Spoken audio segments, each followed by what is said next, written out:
ce contexte économique particulier et ce contexte financier particulier, il nous a semblé intéressant de pouvoir parler avec le spécialiste de GET, de la finance et des prêts hypothécaires, de justement comment évoluait le crédit hypothécaire. Alors Michel Kellewaert, tu es donc je pense responsable d'Immotaker à GET. Parlons un petit peu d'Immotaker. Qu'est-ce que c'est Immotaker en 2 mots? Immotaker est une société qui a été créée maintenant il y a plus ou moins 25 ans, qui s'occupe de courtage en prêts hypothécaires, assurances, produits financiers. D'accord. Il y a plus ou moins une centaine de bureaux en Belgique et le bureau de GET a été ouvert il y a maintenant 2 ans et demi et voilà, qui a été créé par moi-même.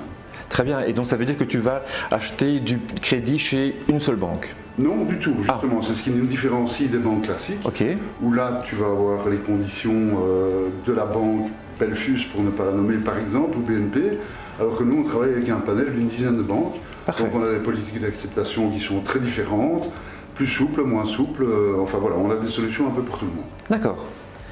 Ok, maintenant qu'on sait qui est Immotaker, dis-moi un petit peu dans quel contexte financier et surtout comment évoluent les taux hypothécaires. Oui, depuis le début de l'année, évidemment, on a une très hausse forte des taux d'intérêt qui ont quasiment doublé. Donc je ne pense pas qu'on doit véritablement s'en inquiéter. On en était à des taux qui n'étaient pas vraiment véritablement normaux, proche du zéro, l'argent gratuit. Donc maintenant on est à des taux un peu plus normaux, on va dire. Les banques suivent encore au niveau des acceptations de crédit et je ne pense pas que ce taux d'intérêt puisse avoir véritablement un effet négatif important sur le prix de l'immobilier. Par contre, effectivement, elles font attention à des éléments qui ne sont pas des éléments auxquels elles faisaient attention avant, et je parle surtout du fameux PEB. Ah oui, d'accord.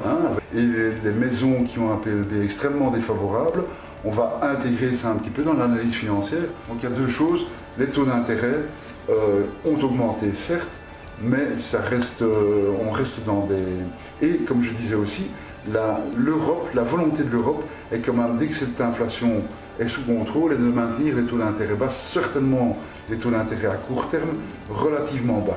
Donc on risque d'avoir encore de bonnes surprises. Nous conseillons toujours nos clients d'aller voir leur courtier en crédit, leur banquier si besoin, pour pouvoir justement maximiser leur emprunt et leur recherche. Alors dis-moi un petit peu, Michel, quels sont selon toi les conseils qu'on peut donner à nos clients pour pouvoir justement augmenter leurs chances d'obtenir un crédit auprès d'une banque? Écoutez, le truc le plus simple à dire évidemment, c'est que dans un couple qui achète, il faut de toute façon un CDI avec un revenu professionnel. D'accord. Après, les fonds propres qui sont exigés par les banques sont importants aussi, mais on finance encore des biens à 100%. C'est-à-dire si vous achetez un appartement à 200 000, la banque va encore financer jusqu'à 200 000 de crédit. Parfait, ça. Va octroyer 200 000 de crédit. Donc on a des solutions, les banques ont des politiques d'acceptation qui sont différentes, donc ça on peut encore le faire. Mais il faut des revenus professionnels, minimum une personne sur 2 si c'est un couple qui achète. Les banques aussi ont des politiques où elles sont créatives. Ah, donc, intéressant, dis-moi un peu. Exemple, la banque a... certaines banques ont développé ce qu'on appelle le taux accordéon, qui est un taux qui est basé sur une révision annuelle du taux d'intérêt, donc c'est un taux variable.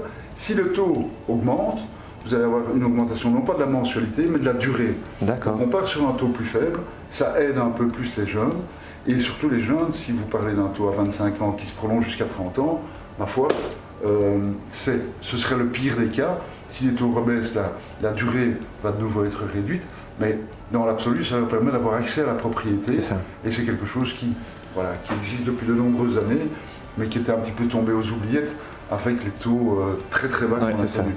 Donc c'est plutôt un produit dédicacé aux primo-accédants qui débutent dans la vie et qui en effet n'ont pas encore des budgets d'une carrière bien établie. Oui, parce que l'accordéon pour quelqu'un de 40 ans, ça a moins de sens, ça l'amène jusqu'à 70 ans, après l'âge de la pension. Donc je verrais plutôt la cible 25, 30, 35 ans. D'accord, ok. Est-ce que tu pourrais peut-être aussi nous donner quelques petites trucs et astuces pour rester vraiment au courant de ce qui se passe de manière efficace? Moi j'ai beaucoup de gens qui viennent me voir et puis qui me redonnent un petit coup de fil.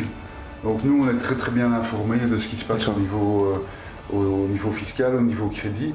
Donc c'est vrai qu'on est de bons conseils à ce niveau-là. D'accord. Mais comme ça peut être votre notaire, Ça peut être la presse. Moi, je vous dirais qu'une de mes sources préférées, c'est le site d'Imoteek avec le baromètre de vos taux d'intérêt, Oui. qui je trouve très bien fait. On peut jouer sur les différentes quantités pour voir vraiment comment évolue le taux d'intérêt avec un beau graphique, j'adore les graphiques, Oui. très clair et très bien orienté. Voilà, moi je te remercie pour ta présence Avec ici plaisir. et c'est fort intéressant et j'espère que ça aura pu également vous aider. À bientôt. Merci.